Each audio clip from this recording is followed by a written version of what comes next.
मध्य प्रदेश के दतिया विधानसभा उपचुनाव से पहले सियासी माहौल गर्म हो गया है। दतिया स्टेट के महाराज गोविंद राहुल देव सिंह ने कांग्रेस प्रत्याशी घनश्याम सिंह पर नामांकन पत्र में संपत्ति संबंधित जानकारी छिपाने का आरोप लगाया है। महाराज का दावा है कि निर्वाचन आयोग को दिए गए शपथ पत्र में संपत्ति का पूरा विवरण नहीं दिया गया।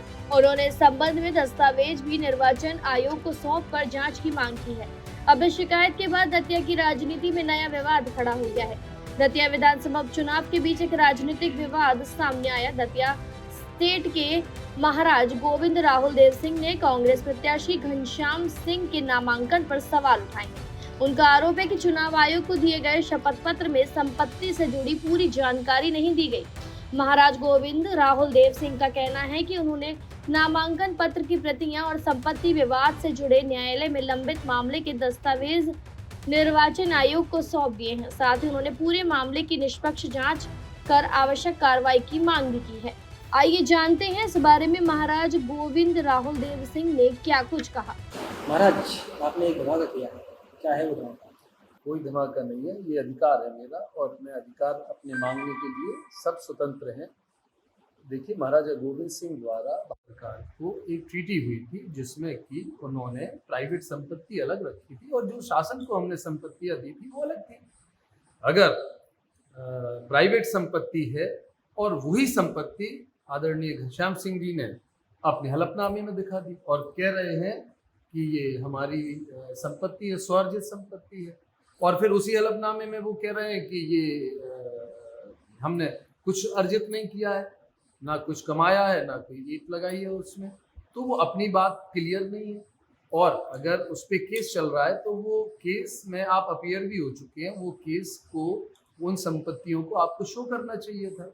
महाराजा गोविंद सिंह के दो पुत्र थे, महाराजा जसवंत सिंह, उनका कहीं नाम नहीं है, ये गलत बात है।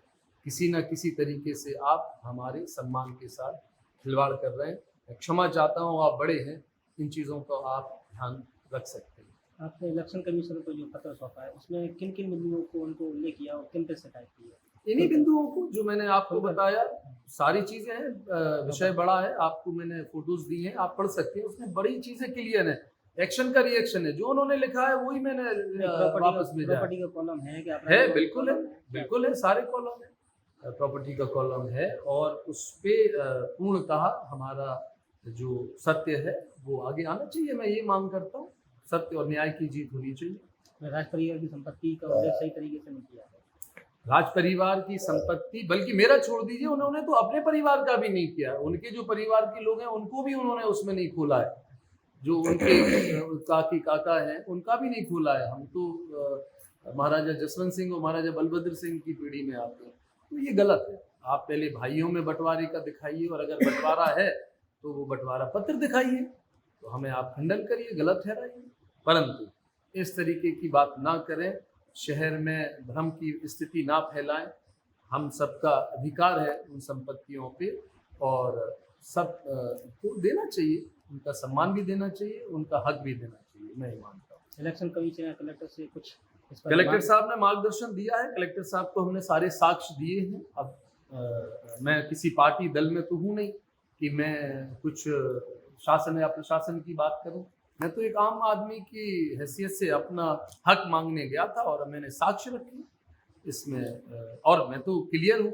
अगर वो, मैंने तो उन्हें प्रस्ताव भी दिया था, हमारे यहाँ की जो जागीरदार हैं, जितने ठाकुर हैं, जितने आम लोग हैं, कई जाति, सब जातियों के लोग उनके पास गए। उन्होंने कहा कि भाई आप अपने परिवार को साथ बैठाइए, एक करिए, उनका हक दीजिए, आप आगे बढ़िए।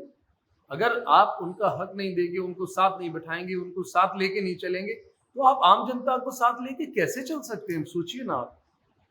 और मैं तो माला वाला आदमी हूँ, मुझे तो कुछ चाहिए नहीं और ना मेरा ऐसा कोई सोच है।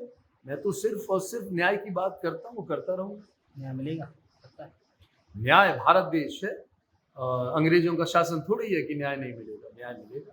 जी आपको बता दें, फिलहाल कांग्रेस की ओर से इन आरोपों पर आधिकारिक प्रतिक्रिया सामने नहीं आई है। दूसरी ओर निर्वाचन आयोग की ओर से भी शिकायत पर कोई अंतिम निर्णय या कार्रवाई की घोषणा नहीं की गई है।